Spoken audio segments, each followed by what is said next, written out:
টবের আম গাছ শুকোচ্ছে না, টবের আম গাছের মাটি স্যাঁতসেঁতে থাকছে। আজকের ভিডিওটি দেখতে থাকুন। আজকের ভিডিও থেকে সম্পূর্ণ টবের মাটি সাময়িকভাবে শুকিয়ে ফেলার জন্য এমন কিছু উপকরণের কথা বলবো, এমন কিছু খাবারের কথা বলবো যে খাবারটি সাময়িকভাবে টবের মাটিকে সুস্থ করে তুলবে। Hello friends, welcome to my channel. দেশ এবং দেশের বাইরে থেকে যারা আজকে আমার ভিডিওটি কন্টিনিউ করেছেন, প্রত্যেককেই gardener TRIPS with Kamal YouTube চ্যানেলে স্বাগতম। আজকের ভিডিওর আলোচনার বিষয়বস্তু হবে বর্ষায় টবের মাটি না শুকোলে আপনাকে কি কি পন্থা অবলম্বন করতে হবে। তো আসুন আজকের ভিডিওটি দেখতে থাকুন, না স্কিপ করে কন্টিনিউ করুন।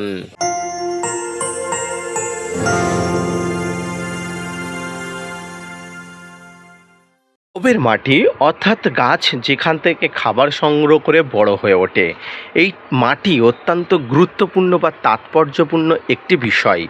বর্ষার সময় অতিরিক্ত বর্ষা বা ঘিনঘিনে বর্ষাতে টবের মাটি ভিজা ভিজা থাকে, আর এখান থেকে উৎপত্তি হয় নানা ধরনের সমস্যা। এই সমস্যার মধ্যে প্রধান যে সমস্যা থেকে থাকে সেটা হলো গাছের শিকড় পচা সমস্যা। হ্যাঁ, গাছের শিকড় পচা সমস্যায় বর্ষাকালে গাছ সবচেয়ে বেশি মারা যায়। তাই টবের মাটিকে সবসময় শুকনো রাখতে এবং মোটামুটিভাবে একটা স্বাভাবিক পর্যায়ে রাখতে আপনাকে যেটা করতে হবে সেটা হলো অবশ্যই একটি রাসায়নিক সারের প্রয়োগ। সম্মানীয় দর্শক এবং শ্রোতা বন্ধুরা, এই রাসায়নিক সারটি হলো এসএসপি অর্থাৎ সিঙ্গেল সুপার ফসফেট। যারা সিঙ্গেল সুপার ফসফেট সম্পর্কে জানেন তারা অবশ্যই এই সার সম্পর্কে সমস্ত তথ্য জানেন। যারা জানেন না তাদের বলি, সিঙ্গেল সুপার ফসফেট অর্থাৎ এখানে ফসফেটের পরিমাণ অনেকটা বেশি থাকে। এই সিঙ্গেল সুপার ফসফেট ডাস্ট পাউডারের মতো, এটি যদি আপনি কোনো ভিজা মাটিতে একটু ছড়িয়ে দেন তাহলে এখান থেকে এই যে সিঙ্গেল সুপার ফসফেটের রস শোষণ করার ক্ষমতা, অর্থাৎ যে কোনো জায়গার রস জলের পরিমাণ খুব সহজেই নিজের মধ্যে টেনে নিতে সক্ষম হয়। তাই এটি যদি টবের মাটির উপরে দেওয়া হয়, মাটি থেকে রস সহজেই শোষণ করার ক্ষমতা থেকে থাকে। হ্যাঁ, এটি কিন্তু রস শোষণ করার ক্ষমতা রেখে থাকে। তাই সিঙ্গেল সুপার ফসফেট সমগ্র টবের মাটির উপরে হালকা করে আপনাকে ছড়িয়ে দিতে হবে, যাতে গাছের টবের মাটি খুব সহজেই শুকিয়ে যায়। এবারে কথা হলো, প্রতিদিন তো বর্ষা হচ্ছে, আপনি কি প্রতিদিন ছড়াবেন? একদমই না, প্রতিদিন ছড়ানোর কোনো দরকার নেই।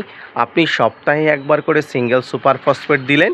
এটি একটি রাসায়নিক সার, অতিরিক্ত ব্যবহারে গাছের অনেক ডিফিকাল্ট সমস্যা হতে পারে, তাই অতিরিক্ত হারে ব্যবহার করব না।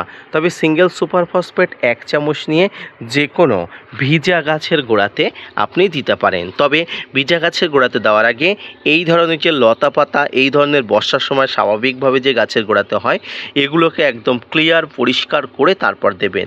এখানে গাছের গোড়াতে দেওয়ার সময় ভালো করে গাছের চারিদিকে ছড়িয়ে দেবেন এবং দেখবেন যাতে ছড়িয়ে দেওয়ার পরবর্তী সময়ে বৃষ্টি না হয়, অর্থাৎ 2-1 ঘন্টা 3 ঘন্টার মধ্যে বৃষ্টি না আসে। যদিও প্রাকৃতিক নিয়ম বলা যায় না, তবুও চেষ্টা করবেন আকাশের উপর লক্ষ্য রেখে কাজটি করার জন্য।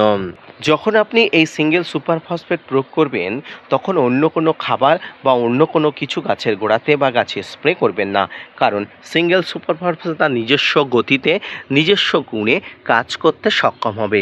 টবের মাটি সবসময় ভিজা থাকলে, টবের মাটি সবসময় আর্দ্র থাকলে গাছের গোড়ার শিকড় পচতে বাধ্য।